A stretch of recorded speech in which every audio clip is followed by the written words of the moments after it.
Всем привет! С вами снова Ксения на канале Crazy Italy. Это канал о тех, кто живет в Италии, для тех, кто хочет переехать жить в Италию и для тех, кто просто путешествует. Это канал о том, как мы живем в Италии. Поэтому, если вам интересно, подписывайтесь, и мы пойдем дальше вместе. Сегодня мне бы хотелось бы раскрыть такую тему, как коронавирус. Конечно, у всех он уже на слуху.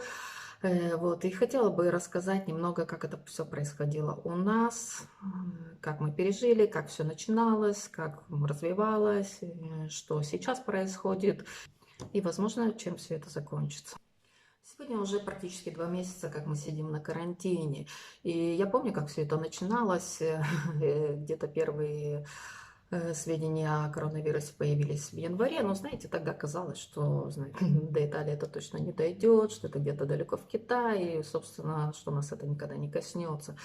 Я помню, когда мы приехали в аэропорт, тогда уже были первые случаи заражения в Италии. Говорилось о том, что в аэропорту все ходят в масках. Но мы приехали, в принципе, никого в масках не было. Единственное, ходили китайцы, возможно, в масках. И то мы их шарохались стороной.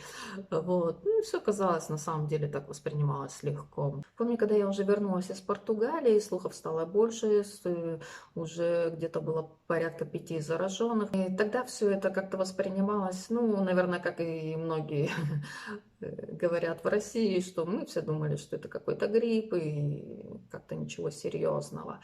Потихонечку прошло где-то неделька-две, уже большая часть Ломбардии была заражена. Но до сих пор мы не верили, что это все серьезно. Я помню, мои друзья мне высылали различные видео про то, как там бабушка, допустим, с пакетом на голове, или мужчина в водолазной маске с трубкой. Или, например, было видео, как мужчина в метро ехал в противогазе, мы все прикалывались, смеялись. Prossima fermata. Next stop. La Marca. И мы тогда смеялись и думались, вот люди чудаки какие. Но потом количество зараженных начало расти, Ломбардия уже практически стала в красной зоне, и как-то уже настроение было немножко смещалось, уже как-то начинали задумываться. Хотя я помню, когда нам начальство высылало маски, мы фотографировались в этих масках, говорили, посмотрите, мы там из «Звездных войн», я как лорд Вейдер. Все равно было как-то смешно, не воспринимали всерьез, маски мы только одевали для селфи. Вот, в них мы не выходили. Хотя, когда уже стало более все серьезнее, мы выбежали в аптеку купить перчаток, масок. В аптеках не было ничего, абсолютно ничего. Купить ничего не было возможно, все было уже раскуплено. Мы тогда удивлялись, куда же все ушло. Ну, по нашим таким предположениям, что, скорее всего, все уже ушло в Ломбардию, потому что уже было достаточно много случаев заражения. Помню, как-то однажды к нам пришел клиент, он приехал из Лигурии, он был менеджером какого-то очень крупного отеля. И мы принимали у него документы, все в порядке, он ушел. И через несколько дней мы узнали, что именно в этом городе, в каком-то отеле был найден первый случай заражения в Лигурии.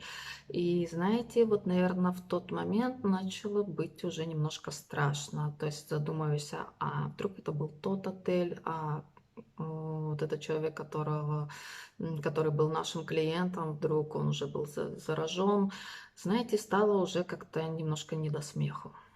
Потом я помню, как закрыли в красную зону Ломбардию, Пьемонт, закрыли другие регионы.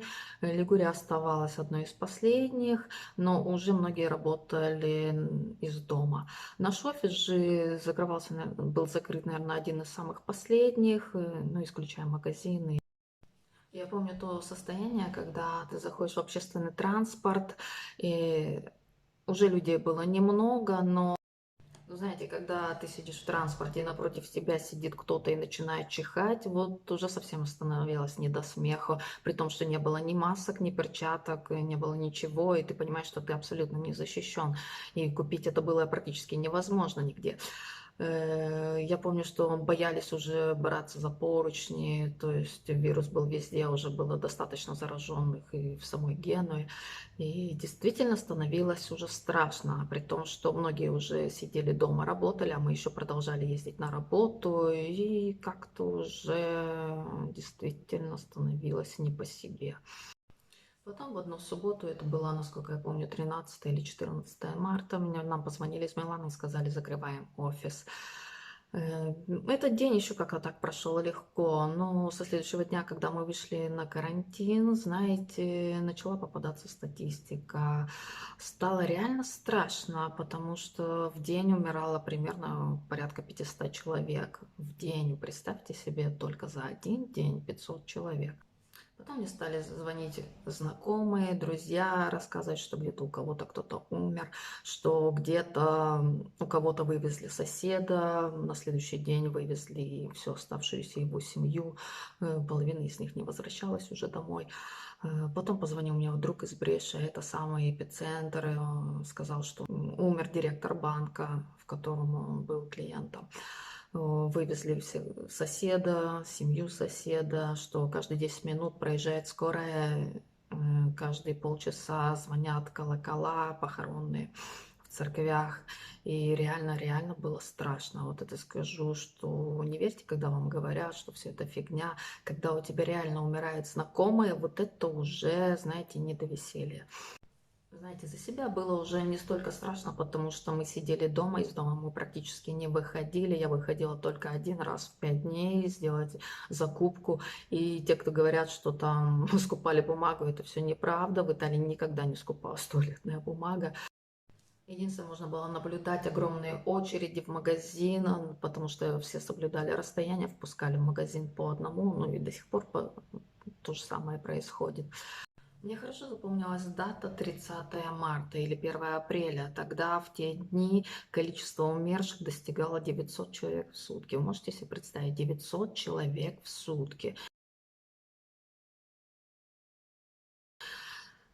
Просто от коронавируса. Мы не говорим уже о смертях по другим заболеваниям. Это просто от коронавируса 900 человек в сутки в Италии. Италия, извините, это небольшая страна. Мой регион, то есть я сама из Челябинского региона, да, из Челябинской области. Весь мой регион больше, чем вся Италия. И на этой площади 900 человек. Вот это вот реально страшно. Вот это вот то, что тебя заставляет задумываться и беречь себя. И действительно лишний раз не выйти. И помню, даже если мы выходили в перчатках, в масках. Но уже благо на тот момент как бы нам и офис помог, нам выслали все оборудование. И ты приходишь домой после покупок, ты дезинфицируешь все, покупки ты не трогаешь примерно 2 часа. Я помню, я одежду вывешивала на улицу, чтобы немножко там обдало солнцем. Все это обрызгиваешь, постоянно моешь руки. Это реально страшно, люди. Мест в больницах уже не хватало, и тогда я помню, как у нас в Генуе на круизе открыли дополнительные места, то есть из круизного лайнера сделали госпиталь. По-моему, он открытый до сих пор еще. Здесь, честно, уже не настолько слежу за информацией. Ну, знаете, при всем при этом я могу сказать, что карантин, он пошел на пользу. У меня день был расписан практически с утра до ночи. Я постоянно проходила какие-то курсы, занималась спортом дома. То есть реально каждые 10 минут у меня были расписаны. Я прошла, наверное, все курсы онлайн, которые только можно было пройти. То есть, и честно, я даже немного благодарна этому периоду. Я не благодарна болезни, но я благодарна этому периоду за то, что никогда не хватало времени, у меня нашлось время, то есть и подтянула английский, занялась спортом, очень-очень много всего, и если бы, наверное, не было бы этого периода, многое бы оставалось на потом.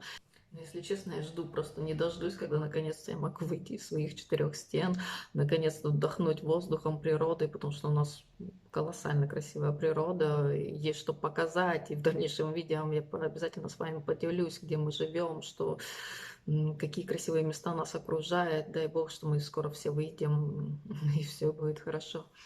Наконец-то сейчас вся ситуация идет на спад, стало намного меньше умирающих, намного меньше зараженных людей. На сегодняшний день 106 527 зараженных.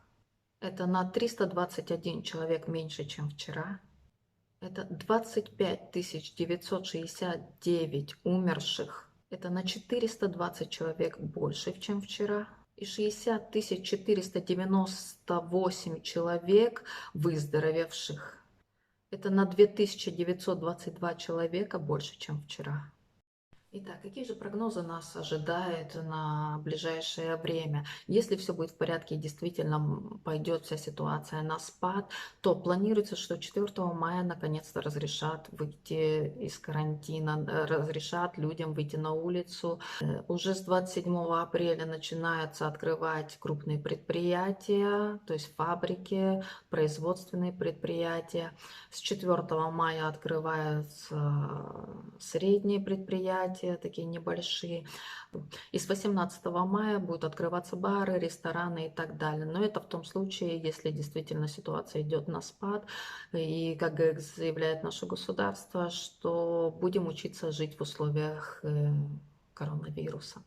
Мне, конечно, самой до сих пор интересно, как у нас будут оборудованы пляжные места. Ну, говорят, что будет тоже соблюдаться дистанция. Ну, посмотрим. Когда нас все-таки выпустят на улицу, обязательно сделаю новое видео, поделюсь с вами с новостями. И надеюсь, что в ближайшем будущем мы уже сможем увидеться с вами на улице. Всем спасибо, что оставались со мной. Я рассказала вам свою историю, то есть как это видела я, как это происходило у меня все. К счастью, среди моих родственников все здоровы. Вот, поэтому спасибо, что были со мной. Подписывайтесь, будет еще много интересного. Всем пока, счастливо, пока-пока.